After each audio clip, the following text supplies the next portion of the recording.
چھوٹی سی حرکت کر جاتا ہے تو اس کی زندگی کی وہ ساری خوبصورتیاں یوں لگتا ہے کہ جیسے مٹی کی نظر ہو گئی. مسلمان ہو کے، نبی پاک صلی اللہ علیہ وسلم کا غلام ہو کے، کلمہ گو ہو کے، خیر امت میں شامل ہو کے جب یہ کہتا ہے نا جی مسلمانوں کا کچھ نہیں ہو سکتا، پاکستان کا کچھ نہیں بن سکتا، غریب کا بچہ کبھی چودھری نہیں بن سکتا، تو یوں لگتا ہے کہ جیسے اس کی سوچ دب سی گئی ہے. محسوس ہوتا ہے کہ جیسے کسی گھٹن کا شکار ہے. علامہ اقبال نے شکوہ کیا تھا، کہنے لگے گلا تو گھونٹ دیا ہے لے مدرسہ نے تیرا، اب کہاں سے آئے گی صدا لا الہ الا اللہ. تجھے تو جہاں تو مدرسہ اسکول کو بھی کہا جاتا تھا، صرف مدرسہ وہ نہ سمجھ لیجئے گا، آج بھی ہمارے اسکول کے جو ادارے ہیں ان میں اوپر مدرسہ ہی لکھا ہوا ہے. تو کہتے ہیں وہ جو تیرے دائیں بائیں تھے نا پڑھنے پڑھانے والے، انہوں نے تیری سوچ بند کر دی ہے، تجھے پتہ ہی نہیں تو کتنا بڑا ہے، تجھے خبر ہی نہیں تو کیا کچھ کر سکتا ہے. نبی پاک علیہ السلام نے بیت اللہ شریف کو دیکھ کر عجیب بات ارشاد فرمائی، ترمذی میں موجود ہے. حضور نے بیت اللہ شریف کے پاس کھڑے ہو کے بیت اللہ کی زیارت کر کے اسے دیکھ کے فرمایا کعبے تیری بڑی عزت ہے، پر میرے مومن کی عزت اللہ کی نظر میں تجھ سے بھی زیادہ ہے. مسلمان مطلب ڈرا ہوا، سہما ہوا، بھاگا ہوا. یہ ایک چودھری صاحب آ گئے تو سب پہ کپ کپی تاری ہو گئی، ایک بندہ پیسے والا آ گیا. دنیا میں سب سے کمزور شخص وہ ہے جو مروب ہوتا ہے، کسی کے روب میں آتا ہے، جو کمزور پڑ جاتا ہے، جو کہتا ہے کہ پتہ نہیں کیا بن جائے گا یہ مالدار آدمی. مثلا کیا کر لے گا مالدار آدمی؟ کیا ہوتا ہے؟ مالدار صحت خرید سکتے، زندگی، عزت؟ کیا بات کرتے ہو بھائی، یہ بڑے لوگ ہیں. اور سب سے زیادہ وہ آدمی ڈرتا ہے جو کسی عوامی عہدے پہ ہوتا ہے. وہ تو بیچارہ اسلام آباد سے چھٹی کر کے آتا ہے جنازہ پڑھنے کہ اگلی دفعہ ووٹ بھی لے لے. تو ڈرے ہوئے لوگوں سے ڈرتے ہو، کمزوروں سے ڈرتے ہو، ان لوگوں سے ڈرتے ہو جن کو احساس ہی نہیں. تھوڑا سا اپنے آپ کو حوصلے میں لائیں، بیداری پیدا کریں. میرے رسول کریم علیہ الصلوۃ والسلام نے کمال یہ کیا ہے کہ جو اونٹ چرایا کرتے تھے انہیں حضور نے حکومتیں کرنے کا طریقہ بتلایا ہے. تو یہ کس نے کہہ دیا کہ آپ کچھ نہیں کر سکتے؟ یہ کسی پینڈو کو پینڈو کہہ دیں وہ ناراض ہو جاتا ہے. ایک صاحب مجھ سے شکایت کرنے لگے کہ آپ کا فلاں مرید مجھے پینڈو کہتا ہے. میں کہتا ہوں میرے 11 واری پینڈو آخ کیا ہے مجھے، اس میں شرمانے والی کوئی بات ہے؟ شہر کس نے آباد کیے؟ پینڈوؤں نے. پینڈو شہروں میں آئے تھے تو شہر بنے تھے. میری بات کی سمجھ آ رہی ہے؟ آپ کسی بہت بڑے آدمی کو کبھی اٹھا کے پوچھ لیں کہ تیری بیک گراؤنڈ کیا ہے تو کسی گاؤں کا نکل آئے گا، اور چھوٹے سے گاؤں کا نکل آئے گا. کیوں ڈرتے ہو؟ کس بات پہ سہم گئے ہو؟ دیکھو تو صحیح پلٹ کے ہم ہیں کیا، ہمارا مزاج کیا ہے، ہماری طبیعت کیا ہے. حضرت حبیب بن زید رضی اللہ تعالیٰ عنہ کو نبی کریم صلی اللہ تعالیٰ علیہ وسلم نے مسلمہ کذاب کے دربار میں بھیجا. غریب ترین صحابی تھے. حضور علیہ السلام نے گھوڑا بھی دیا، نیزہ بھی دیا.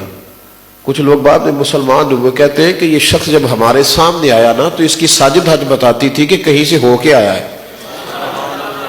کپڑے مہنگے انہوں نے پہنے تھے جو دربار میں بیٹھے تھے، روب ان کا زیادہ تھا، علاقہ ان کا تھا، لیکن کہتے ہیں ہم نے اس شخص کے جملوں کو کمزور پڑتے نہیں دیکھا، فکروں کو ٹوٹتے ہوئے نہیں دیکھا. جب نجاشی نے بلایا نا حضرت جعفر طیار کو، جب مسلمان ہجرت کر کے حبشہ گئے تھے تو نجاشی نے طلب کیا، وہاں کفار پہنچ گئے، انہوں نے بڑی بڑی شکایات لگائی. آپ نے ناراض نہیں ہونا، ویسے جو محفل میں بڑی جم کے نعت پڑھتا ہے نا اسے میں کبھی کہوں نا ولیمے والے دن بھی پڑھ، کہنا اتنے ماحول نہیں.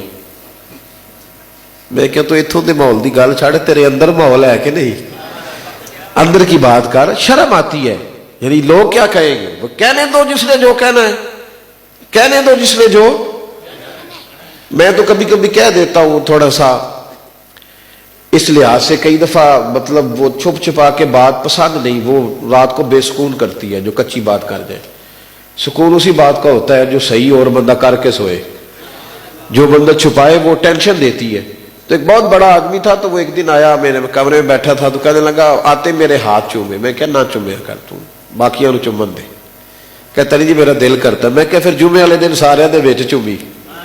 ہاں یہ کیا تماشا ہے؟ جھوٹ کی دنیا، دھوکہ، کمزور باتیں. کھل کے جینا سیکھو. یہ کیا بات ہوئی؟ کسی کا غلام بھی اپنے آپ کو کہنا اور ڈرے بھی رہنا اور سہمے بھی رہنا اور پیچھے پیچھے ہٹ کے بات کرنی. کیا مطلب ہے؟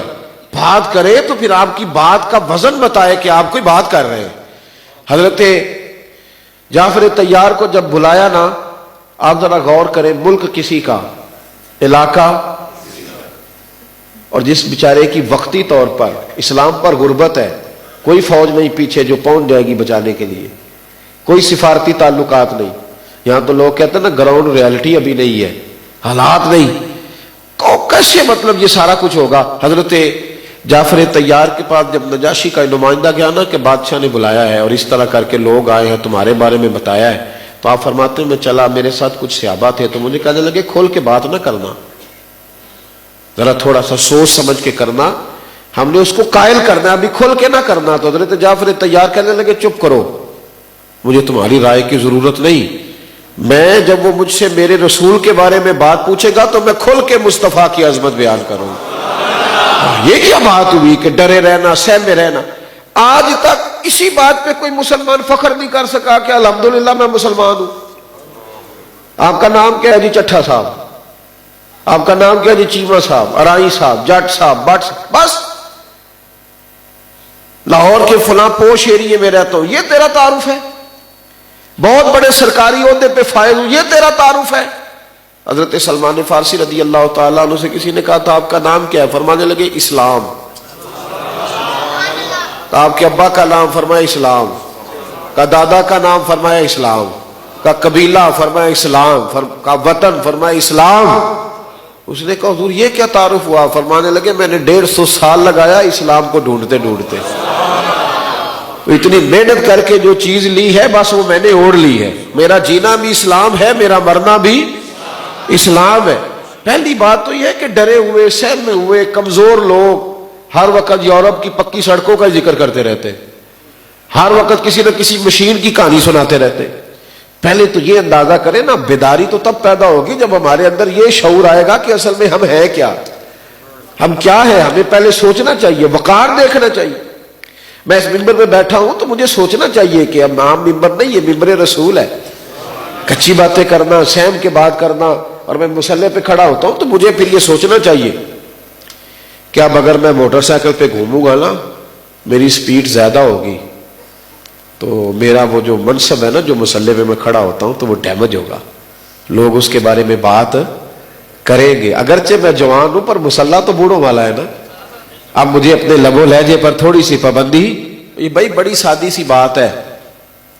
ایک بندہ گھر جا کے اپنے پیر صاحب کی کرامت سناتا ہے کہ میرے حضرت صاحب کی بڑی بات ہے، لیکن اپنی بیوی کو گالی دیتا ہے. تو اس کی بیوی کہتی ہے کہ حضرت صاحب نے جو تجھے سکھایا ہے خود بھی تو اسی طرح کے ہی ہوں گے نا، غلط تو نہیں کہہ رہا میں. ایک شخص کہتا ہے جی میں بہت بڑے خاندان سے ہوں لیکن بولتا جھوٹ ہے. تو علامہ اقبال کے سامنے بھی آ کے کسی نے کہا تھا کہ میں اونچے خاندان کا ہوں، میرا ابا میرا دادا. تو اقبال کہنے لگے تھے تو وہ آبا تمہارے ہی، مگر تم کیا ہو. اس نے کہا اپنی بات سن، پہلے تو یہ ہوش کرے، تھوڑا سا سمجھے کہ ہم کیا ہیں. ہمیں